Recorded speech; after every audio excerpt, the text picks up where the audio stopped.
Hello, everyone. I hope you're doing amazing today. First question for you. Can you hear me okay? And if so, can you let me know in the chat window? If you can't see the chat window, I prepared you a little link to help you navigate through GoToWebinar. I just sent it. It will help you manage to find the question section, the chat section, everything you have to know. All right.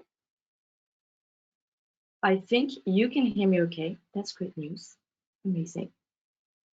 Amazing. Thank you for answering my questions. So usually we mute ourselves for a couple minutes just to wait for a few attendees to join us.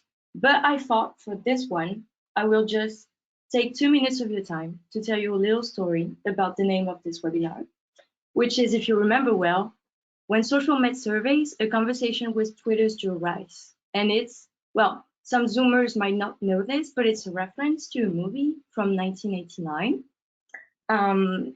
Starring Billy Crystal and Meg Ryan, and it's about a romance. And I quote from a review, "The film addresses but fails to resolve questions along the lines of, can men and women ever just be friends?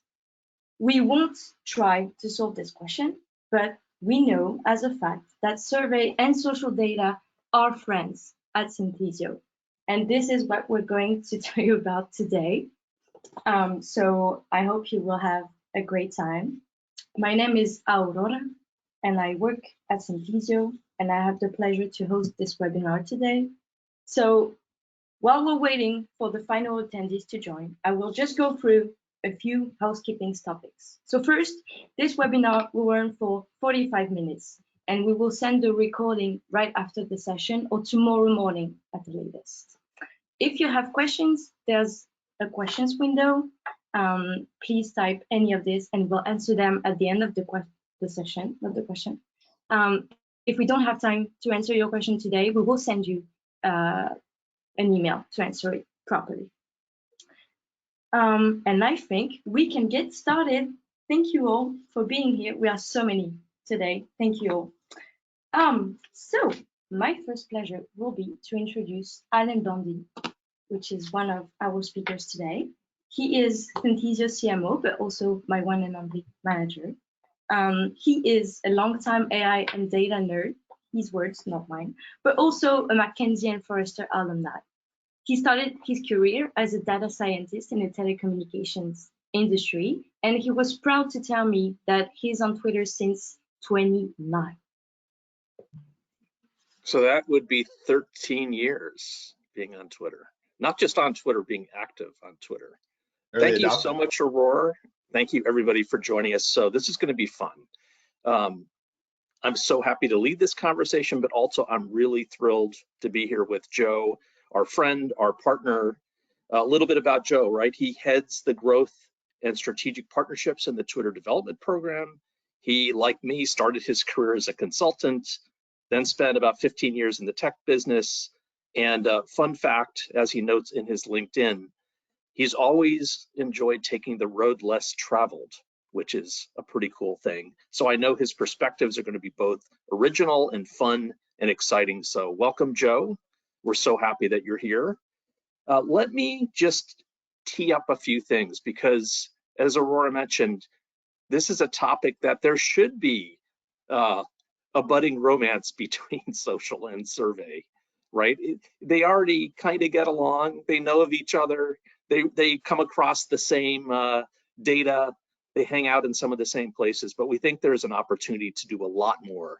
And hopefully this session motivates you, whether you're coming from the world of social or coming from the world of surveys and insights, that there's a lot of reasons for you to be getting together and seeing your common ground. So a word on both, right? So every brand, every place I've been does surveys. But in a lot of cases, those insights teams are realizing that to see the whole picture, they also need social insights, right? So like one side says, hey, we're missing something.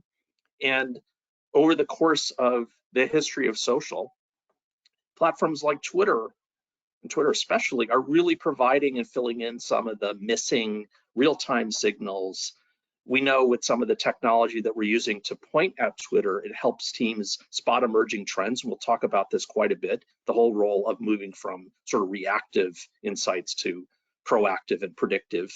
And of course, Twitter is somewhat unique for following what tastemakers and celebrities are tweeting or sharing, which for some brands is really important.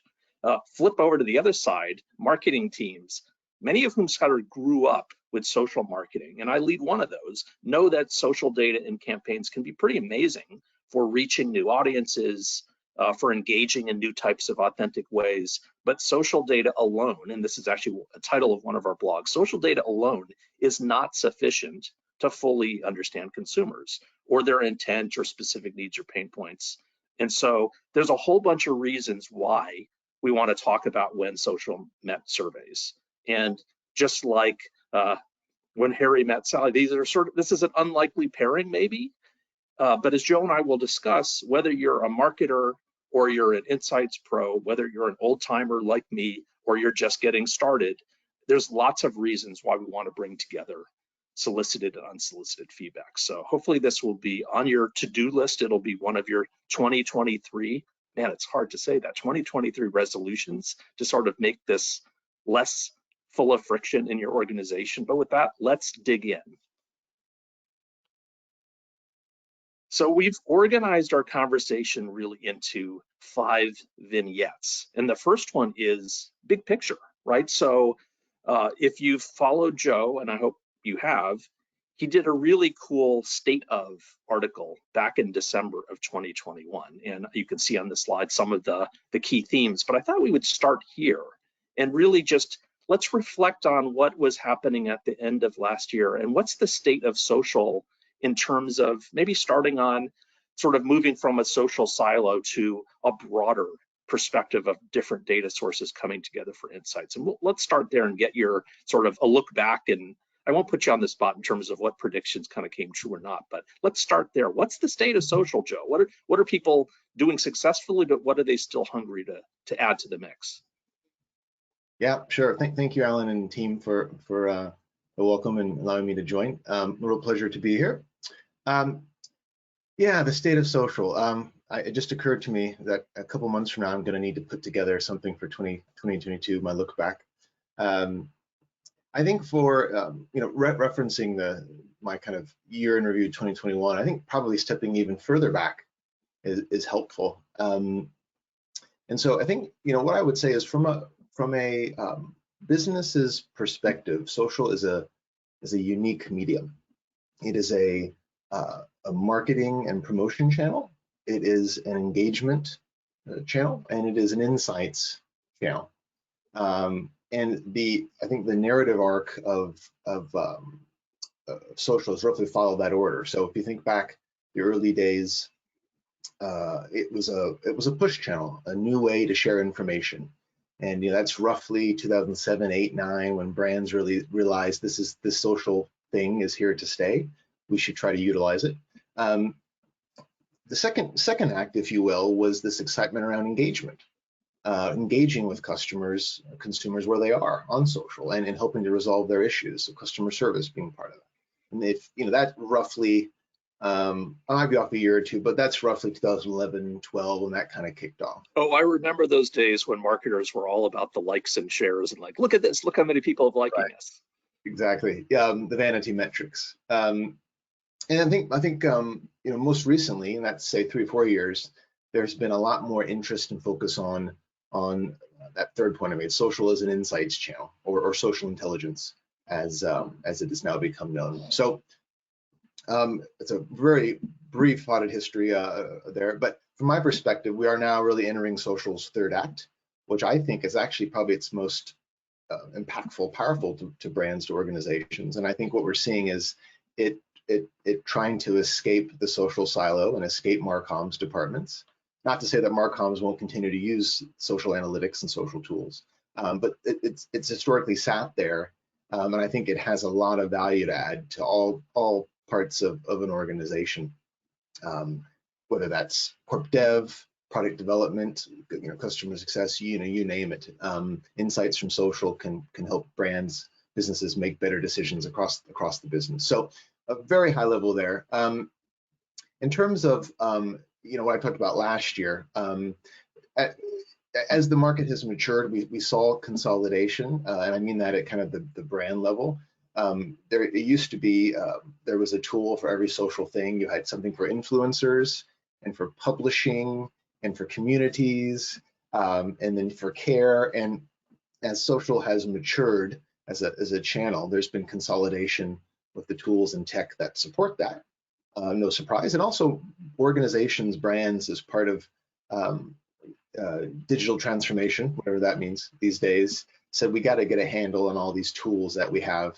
I think procurement and IT teams, InfoSec teams certainly appreciated that. So you saw brands pull in, start to go with a couple solutions for their social needs. So that was the consolidation I'm talking about. Strategic acquisition, then briefly, is an interesting one in that social, again, if you go back to the history there, social popped up. It was a new channel. As it has matured, different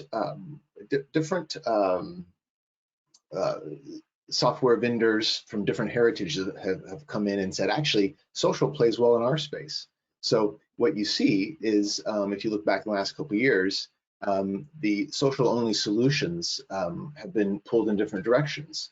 The comms clouds or media intelligence made lots of acquisitions to improve the way they deal and understand social. Market research, classic market research, made acquisitions in that space. This is how Synthesio became part of Ipsos. As Synthesio knows well, joining the Ipsos family. You had the contact center and customer engagement, who realized social engagement's not going away. We need to add that to the phone lines we already provide, to chat and to email, fax, I don't know, not fax. And so they made acquisitions.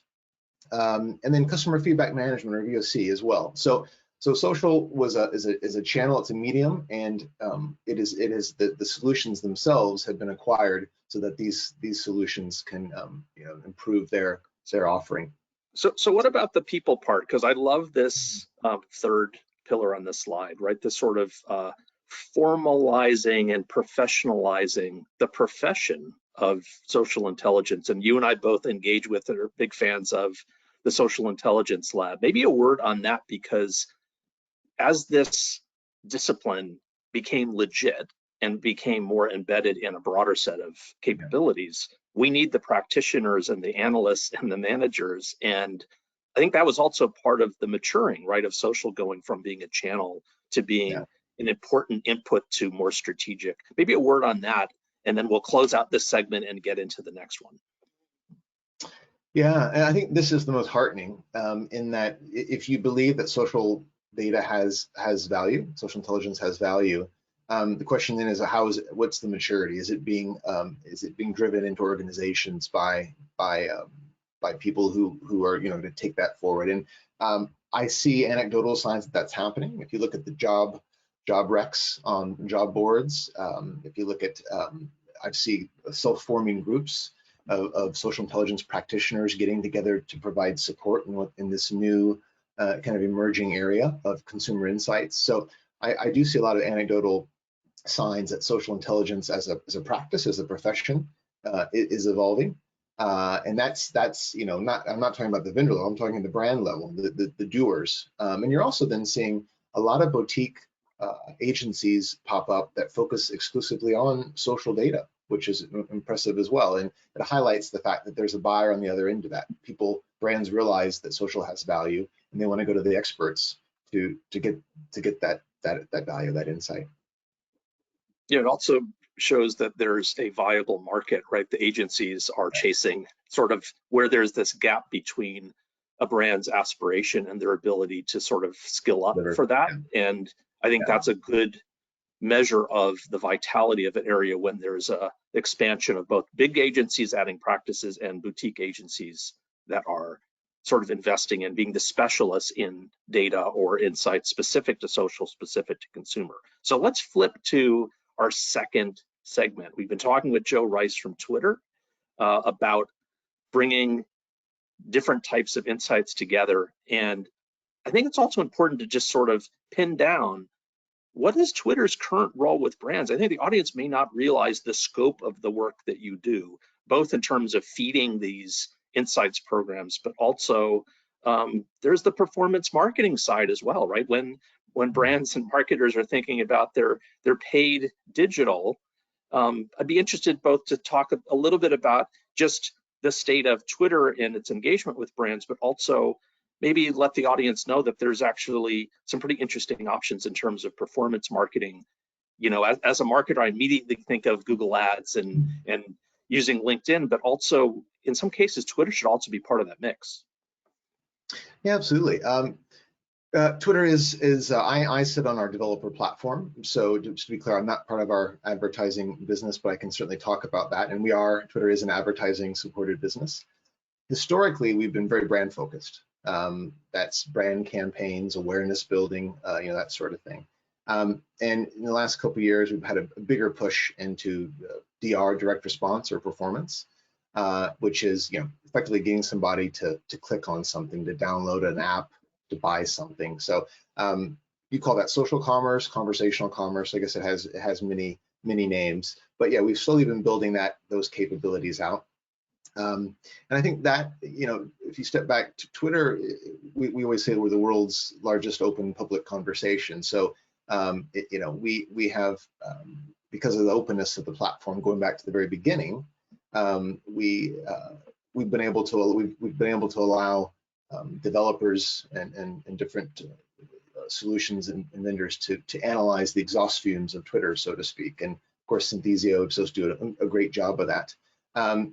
But there's lots of work being done now on the advertising side, again with the performance and the pixels and things like that enable shopping. Our core jobs, interestingly, I think Twitter's done a really good job of really thinking about what it does well when you hire Twitter, and that's to launch and connect. We're the first to launch something new, a product, a service, a campaign.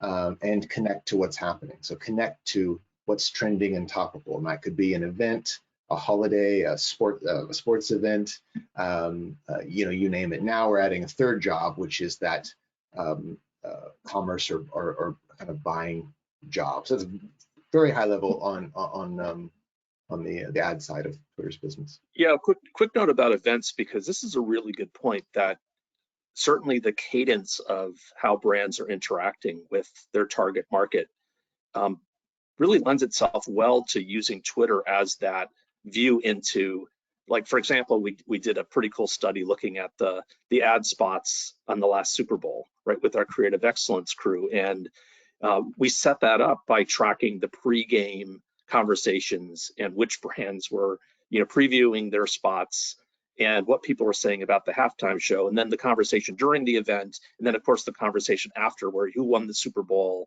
and which celebrities were trending. I think there's some really interesting things that brands are doing and can do with events that are truly global, and the town square for those events is Twitter, right? It really is, and we're seeing that with the election cycles, the French election, the Tour de France, the World Cup coming up, and there's, I think, a lot that's untapped in terms of really looking at events as a sponsor, for example. And we've written a bit about this through the lens of what people are saying on Twitter, what influencers are saying, but also the surprising reactions to certain celebrities or certain spots or certain sponsorship associations. It's raw and unfiltered, mostly in a good way. Yeah, certainly I would say, that the second screen phenomenon, I don't hear that term used as much, but it's kind of the ride along experience. You're watching. I remember that. You're watching something and you're commenting about it live, kind of in the moment, and so that that is powerful. There's an authenticism there, a richness, quite emotive, that does pair well with live news, events, sports, you name it. It's funny because, and a friend of mine from Forrester's, Mike Prue, wrote the book on social TV, literally. And when he was in the agency world, and we were talking a lot about the second screen, and I'm curious why we don't talk about it anymore, even though maybe it's because it's changed a little bit, but maybe because it's one screen where everybody's doing everything on the mobile phone, as opposed to there's not as much of a second screen, it's just a multi-screen kind of effect. And it's just so common now and standard that I guess it's less of a thing, perhaps. But yeah, you don't call it anything special because it's just consuming media in the moment. Yeah. Whether you're sitting in the stadium on your phone or you're watching it in a bar on your phone, you're still doing similar things. That's really cool. What about the whole notion of communities of interest? Because this is something that's been fascinating, of interest to me, is using Twitter as a way to sort of lock into communities of practice or communities of interest, because I think that's as interesting as individual tweets and posts, looking at this sort of as a collective and how people are expressing as a group. And of course, hashtags, as they always have, sort of bond together these sort of disparate people around a single topic. And as we'll talk about that, we can take advantage of that. AI is really good at spotting those things and saying, hey, this group of conversations actually are related. It's a topic cluster. Let's see whether this is a trend or this is just a transient thing. So maybe a quick word on communities of interest, because I know that's a term that we've talked about, and then we'll flip into the next segment. Yeah. So I have to be honest. I think the whole idea of analyzing communities or audiences, whatever word you use, is it's interesting because listening, social research, social media research, social listening, has tended to start with a specific topic and then back out who the people are who are having that conversation. What's being said about ice cream or the World Cup or the election or whatnot, and then you say, well, here's the breakdown, the segmentation of the people having that conversation. I've seen a lot less development and focus, interestingly, on starting with the audience first. So starting certain demographics that are of interest to you as a brand or an organization. So interestingly, Joe, this is a good pitch for, in that case, sort of starting maybe with a survey and then layering in the social. And I think this is where the two parts, depending on which questions you're starting with, it may in fact make sense to field the survey to this known group, and then you sort of understand their needs, and then you start looking for those topics in social. Then you refine what people are saying, then you go back and do another survey. This has been one of my soapbox items, coming from Forrester, having developed surveys and having refined annual surveys. We always had sort of a missing link, which was you sort of start with the last survey you did, right? Always. That's sort of this sort of survey design 101 is, let's see what we asked last time. And if you don't bring in fresh thinking, say from social, then it's really tough to sort of break out of that anchoring. And I think what you just described is a perfect segue into our segment on the market research use case. And even the stat here is this still reliance on traditional surveys, which can just be at a minimum better and more effective if we start to layer in insights from social, not to mention the fact that you can field surveys on social. So I think this next topic is really interesting in terms of basically studying communities, as we just said, identifying influencers that may be good to talk to, put together in a focus group. There's the whole sort of spotting trends with Twitter. I'd love to get your perspectives on sort of where you're seeing, your clients, and as you travel the globe, how market research is sort of taking a second look maybe at social and realize that actually the two worlds, back to Harry Met Sally, have a lot more in common than they think. Yeah. I would, just to start, I absolutely appreciate why the industry's gone down the marketing route of consumer intelligence or consumer insights or digital consumer insights. I do think that selling it as digital consumer insights does kind of limit its value. Whereas if you think about it as human citizen insights, I think it kind of highlights how it provides perspectives on many dimensions, the cultural, social, or economic. And so some of the most interesting work I'm seeing now are around semiotics and digital anthropology. So really people taking a lens of what's happening with people, let alone products and services and brands, but how can we learn about how people are using technology and symbols. And so that to me is,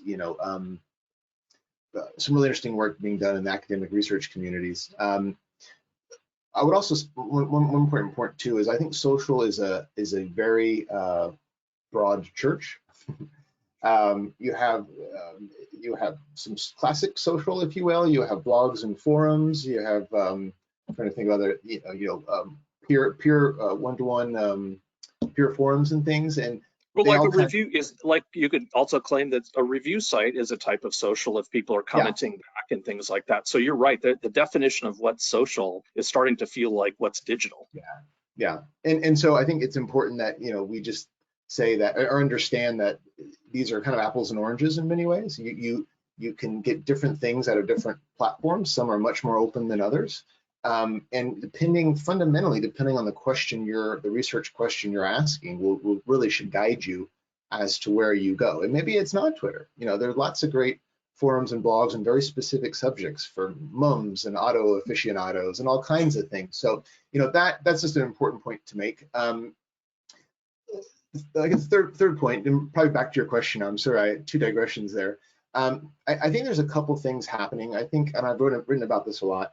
I think survey fatigue has set in. People just aren't responding like they used to. With data protection rules, it's harder to get at people.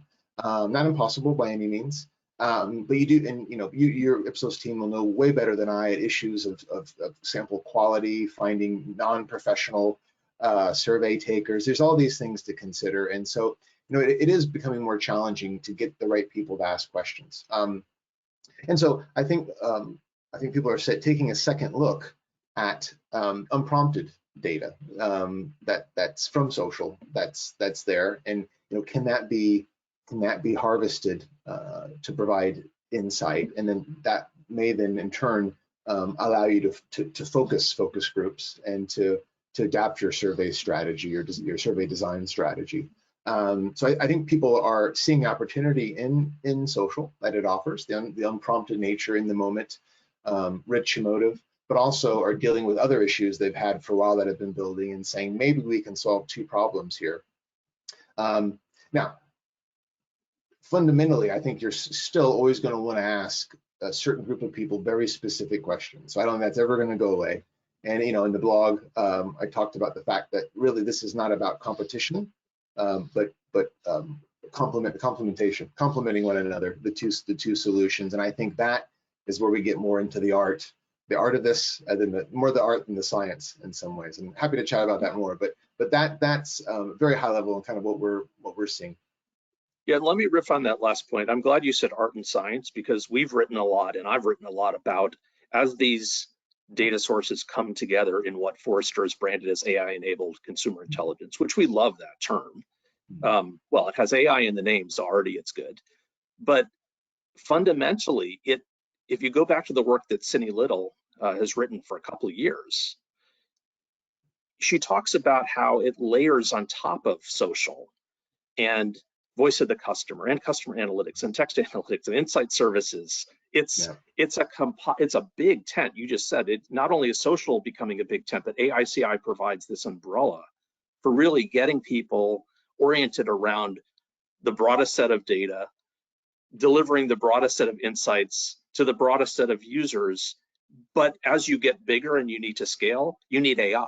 And this is sort of the aha for me. It's a big reason why I'm here. When I started my career as a data scientist and started looking at the possibility of things like machine learning to spot trends or clean up data or things like that. And so much of what is now state of the art is because the more data that's going in, the more diverse it is, and the more that it needs to be packaged for different use cases. We need both people and machines. And there's a stat actually that came out of the SI Labs recent report, right? Their state of social intelligence. And it's that half of practitioners, I want to get this right, have to still have to manually analyze social data outside of their tool. And when I see that sort of stat that there's a lot of work to still do in processing and analyzing, all of a sudden it's like, there's some machine techniques that are pretty good at doing that. And that's sort of, we could have a whole session just on AICI, but we've written a lot about it. I know you've been talking about it. I think this is really the opportunity to not just bring together the survey world and the social world, but also bring in the third element, which is smart technologies that can do everything through that life cycle of spotting the trends or making recommendations or automating the outputs. And so I think this is just going to be an accelerant on this trend. And we're really happy to be in the middle of it, but also we're sort of building a market together, which is exciting. So that's enough on AICI, but if people are interested, there's a ton of content that we've written about AICI at synthesio.com. Let's flip over because this is sort of underneath the covers. So the benefits of blending data, right? Because this is now maybe more possible for brands if they have one of these AICI solutions, right? That are pulling in different data sources, not just from all the different social places, but from surveys or from search data or from other owned channels. There's a lot of benefits of blending this data, and arguably, let's also drill into sort of some of those benefits, because this is what you just wrote about in your blog. So maybe we can start there, is just talk a little bit about some of these key points, but also we're better together, right? When we're sitting in that diner, we're starting to talk about, hey, you like this? Hey, I like this too. All of a sudden, collectively, we can solve some problems that maybe you can't just solve with social or just solve with surveys. Yeah. So I think part of this is again, it's around thinking through what social does particularly well, and I guess I'll transition to what I think Twitter does particularly well, and I think that ultimately is in trends, understanding new consumer preferences and behaviors that are emerging. I think that's particularly tough to do in surveys. It can be done, but Twitter's pretty good at organically highlighting how people are starting to change in the way they talk about a topic, or the fact that they're talking about it at all, or not talking about a topic. That is, I guess, that highlights that I think Twitter seems to be, when I talk to the experts, the practitioners who do this as their day job, that seems to be a growing sweet spot for Twitter, is in kind of painting a broad picture of what's happening. No surprise, that is our tagline now, what's happening, and has been since 2016. But what's happening in a subject area, what are the things that we should be thinking about? And so using that as part of your research design. So thinking about, if we were going to go ask people some questions, what would they be? What kind of people do we want to ask those questions to? If you can, why would you not use some of that as homework before you really build out your project plan, so to speak? And so that's, that doesn't sound particularly sophisticated, but it's for such a long time, I think social was kind of I think one of your colleagues talked about it being the cherry on the top. You designed a research program, and then you did a little bit of social and tacked it into the appendix or whatever. It was an integral part of the project. Now I think people are starting to be more thoughtful of where to plug social in. And back to my point about not all social being equal, thinking about which channels are more appropriate for the industry, the business, the research problem you have, and then going out and bringing that in and doing some really sophisticated things, like just saying what topics are being discussed. And I say that sarcastically.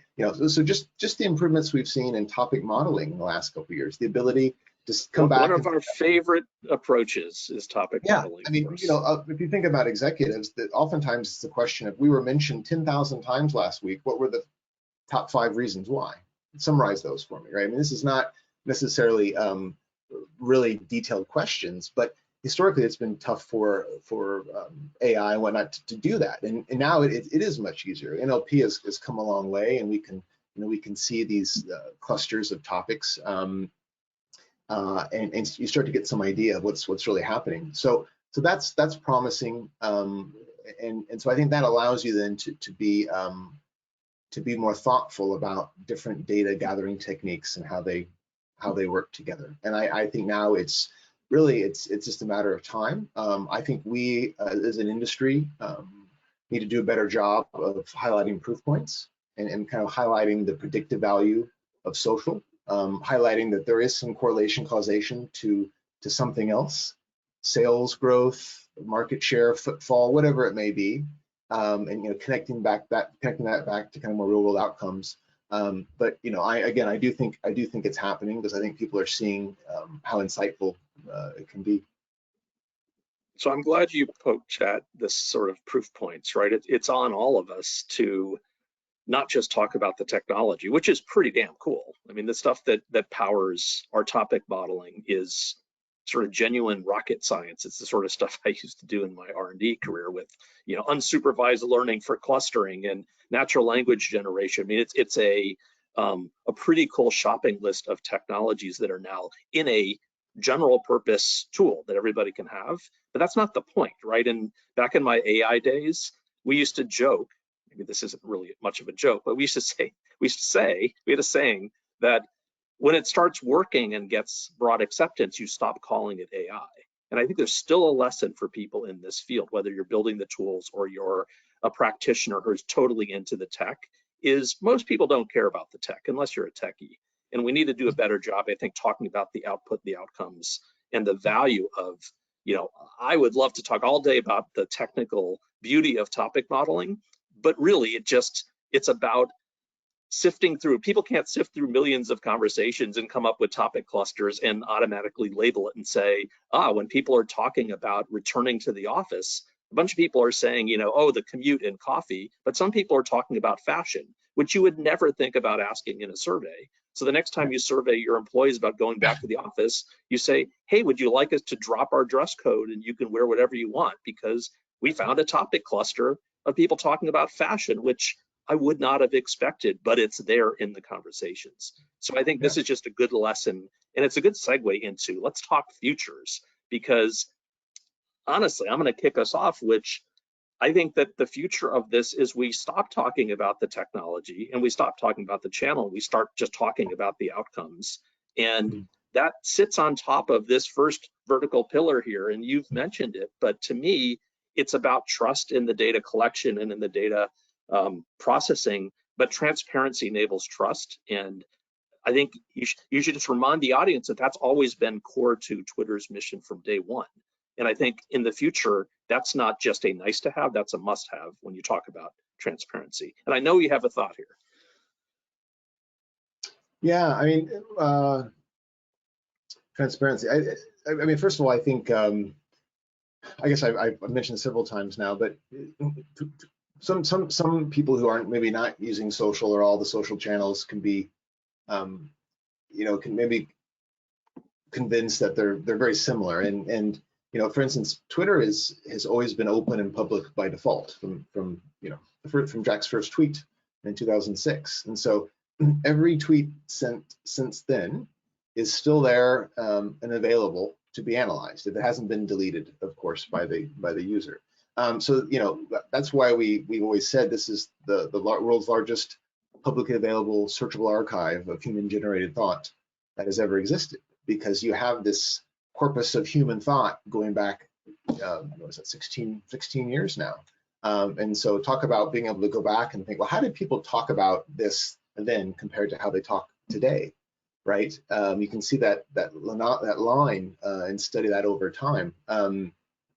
So, you know, Twitter has been open by default, and we've also had open public APIs, and so that the developer community, and when I say developer, I mean an Ipsos Synthesio of the world can connect and pull out data, as long as they follow our rules, of course, and start to analyze, you know, that insight. So, and that will continue. I would say in terms of what's next, futures, and you asked me what would I write about in 2022. I mean, this to me has kind of been the year that the developer platform strikes back. You've seen launches. All the social platforms have had API launches, updating the access that you can get, the analytics you can get, and so I think that's great for the research consumer insights community. Allows them to do more.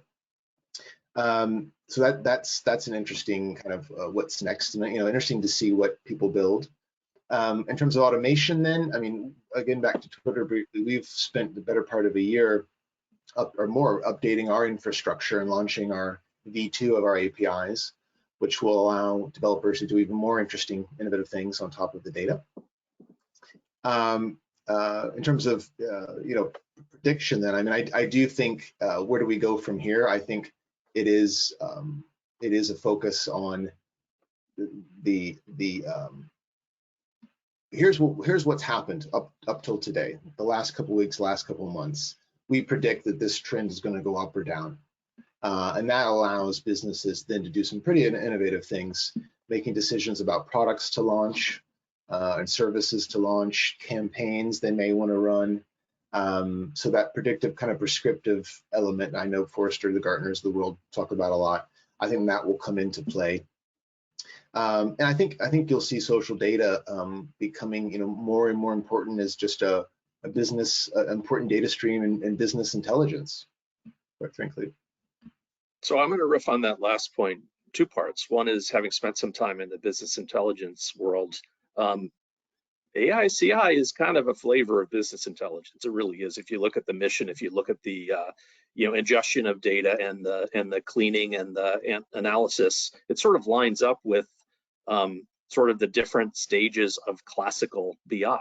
So, like a lot of things, this isn't necessarily a new process, but we have different types of data, much more of it, and more people consuming it. So I think that's really important to even think about some of the early business intelligence use cases. Why do people invest in these big, the early tools like Cognos, or the more recent tools like Tableau or Qlik? Because it sort of democratized the ability for people to make better decisions with data. Sounds familiar. That's AI/CI with a more diverse set of data sources. The other thing that I want to mention, and this is especially for practitioners, that automation to me is this sneaky important part of what we're talking about. Even though the big idea is still insights, but the more we can help our users, and we can help brands, and we can help the agencies automate, they're just going to see efficiencies that allow them to free up to do the cool analysis or the one-off things, or figure out the next best survey or things like that. So I think the challenge for all of us is focusing not just on innovation, because we do a good job there. I think that spotting a new trend that allows us to find the next great product or the next fashion. I think it's natural when we talk about insights, or we talk about product development, to think of the innovation benefit, but also we should not forget that there's a lot of everyday tasks that all of the users of all of these technologies, have to do every day. Go back to the SI Lab stat.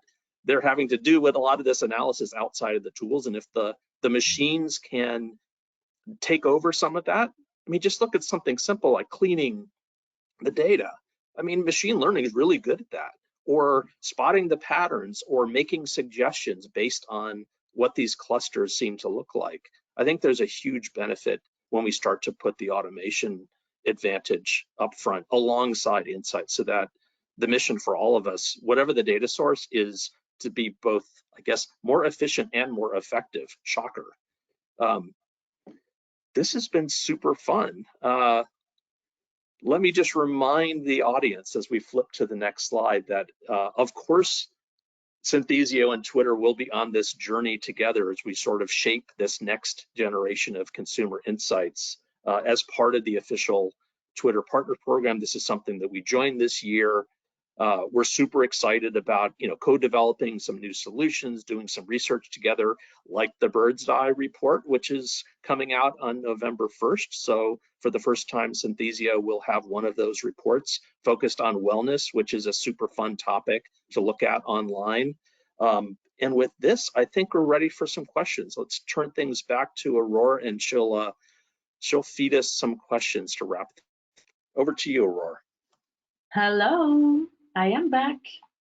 So we have our first question, and it is for Joe. Alan mentioned running surveys on social. Do you see Twitter as a place for brands to run surveys? Yes. Okay, thank you. Next question. I smile because that's an area of intrigue for us of how we could do that well. And I could go off on lots of discussions about this, but long story short, I appreciate that, using a great tool like Synthesio, you may find an audience that's actively talking about a topic, and that's a perfect time to lean in and ask them, hey, can we ask these three things? We're thinking a lot about how we can enable Synthesio to do that in a way that conforms with the form factor of Twitter. And what I mean is, when a tweet goes out, it's public, and anybody who follows you can see that. And so how would we ensure that just the right people saw that link, that tweet, and were able to click on the right buttons or answer whatever that may be? So there's a little bit of work for us there, but absolutely, we think that would be a value to researchers. We've heard that before, and you might be seeing something like that in the near future. I guess that's all I can say at this point. Ooh, that sounds like a little scoop.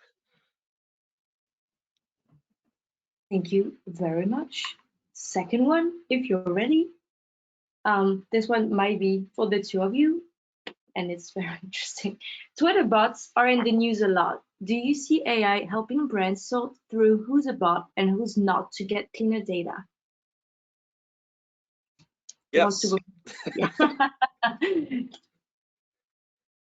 You want to go first, Alan?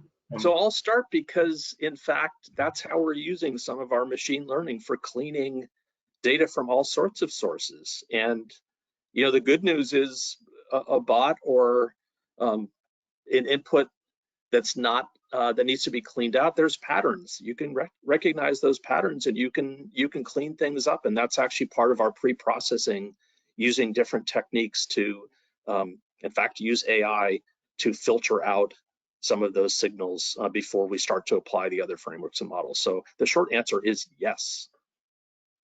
Yeah. From our perspective, I mean, I think there's no doubt that Synthesio has the ability, the techniques, capability to do that. But I think we're the first order responsibility to do that, right, as the source, and that there's honestly nothing we take more seriously. I know that has been in the news recently.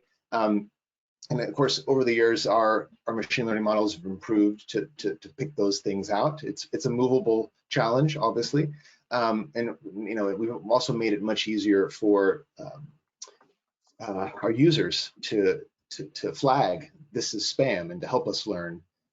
So that's ongoing. I'd also say important distinction: there's good bots and there's bad bots, and good automation and bad automation. Automation is actually very helpful. There's all kinds of bots that give you an alert with weather conditions, driving conditions. Is your tube lying down if you're here in London? Those are things we've allowed and we think bring great value. And there's lots of other stuff that's more spammy in nature, unsolicited in nature, that we want to catch. And we've certainly not been perfect, but it is still something we're on, and I'm assuming you'll hear more about in October when that comes out in the open more. But yes, that's a continuing focus for us, and partners like Synthesio can also help in that if we don't catch it when we pass that payload to Synthesio, then they have the technology to help clean that up as well. Yeah, I'm glad you mentioned the agents of good. There's lots of bots, helper bots and helper agents, on social and off the social that we just rely on every day. And so I don't want to claim that that's, you want to filter out all the bots, because some of those bots are super helpful. And in fact, that's a whole branch of AI, which itself is creating these helpers, that pop up within, a productivity app or within your mobile or whatnot, that just serve up helpful information. Not quite, but sort of like the old Clippy character, but I won't say anything about Clippy if you remember that. We better take another question before I go down AI memory lane here. So we have this question from Romeo. I have the feeling that market researchers do not trust Twitter a lot. What could we do to improve this situation? Have more of these sessions? Yeah. I have a feeling it's a great question, and he might be right, actually. I wonder if it has to do with some of the history when market researchers expected the same sort of what's the right word? I wouldn't say characteristics, but they expected to get the same sort of feedback they did from surveys. And again, there's very different things. We can't guarantee representation in Twitter, although in some markets, I think we do have, broadly speaking, a pretty good representation across the population as a whole. But but issues of representation, sample, those are things that social is not set up particularly well to do. So coming in, if you kind of expect that out of social, I think you're going to be disappointed. And I think you'll think, well, that's not a data source of value to us. So to my earlier point, I think it's more about reframing where social adds value and where it doesn't. And to the whole point of this, where surveys met social or social met surveys, it's about thinking about the interplay of those two. And that is sometimes more of the art than the science. But I do think finally there's more education to be done on this topic and learning from the practitioners who deal with this all the time, every day in the field with their customers. So let me just add to that, because I think it really depends on what your use case is, because sometimes those rather formal constructs are needed, and people may be disappointed to not see that set up in social. In some cases, and our colleague Sandro talks about finding the unknown unknowns, right? The questions you didn't know to ask, and social is really good at that because there really is no initial framing. And that's sort of one of the cooler use cases, say in product innovation, where you point a tool like topic modeling at certain conversations and you're spotting things that you didn't even know existed, like in a community of practice where there's some innovation going on, and you wouldn't have even known to ask about a certain product type or an emerging food trend or a fashion trend until you spot it within social. And then you flip maybe over to survey and say, well, wait a minute, let's ask this panel that normally we're asking about this type of leisure activity or this type of beauty product, and say, well, what are you thinking about this type of packaging or this type of emerging sport? Because we didn't know that it was a thing until we saw it on social. And especially in the conversations, the more real-time conversations that we see in Twitter. So I think it's another argument for this better together, right? Yeah. We can continue to do things sort of on our own islands, but it turns out that there's a lot of stuff that happens for the benefit of both parties when we start to layer one on top, either start with survey and add some social, or start with social and do some follow-on surveys. I think that it's almost always better together. Do we have any more time for questions, or can we take one more? I think we can take the last question for sure. And I think this one is for you, Adam. Do you see brands starting with social first or survey first more often? Well, back to sample, right? Our world is still within Synthesio. Our core persona are the core social intelligence folks. So we're conditioned to be working with brands that have very active social listening, social intelligence programs. Another fun stat from the SI Lab was 36% of organizations, of brands, now have a centralized social listening function. And so oftentimes we're supporting those sort of data hubs, those insight hubs that are starting with social, but increasingly they're looking at adding other things. And then when we talk to more sort of classic Ipsos customers, of course, they're flipped, right? They're on the other side and they're thinking about, can social be more than the cherry on top?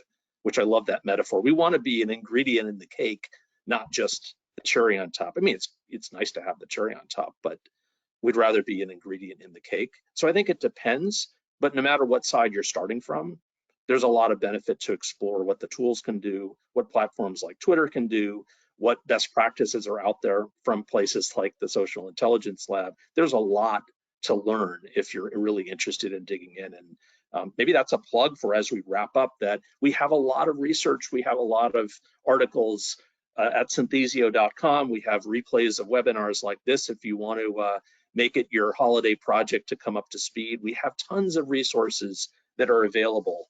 And of course, if you'd like to see our solution in action and how we apply some of these AI techniques to discover and visualize and even bring in your survey data into the social data and mash it up and play with it, we would love to show that to you, and you can just follow the link on the screen to set up a demo. So with that, let's wrap. Thank you so much again, Joe, for joining us. Thank you to the audience.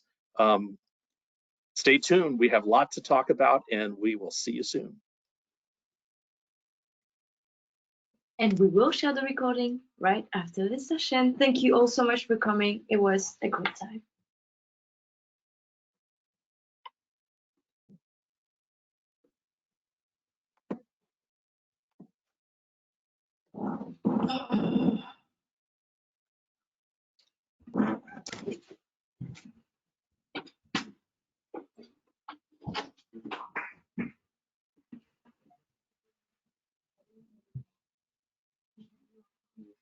Ils ont pas posé.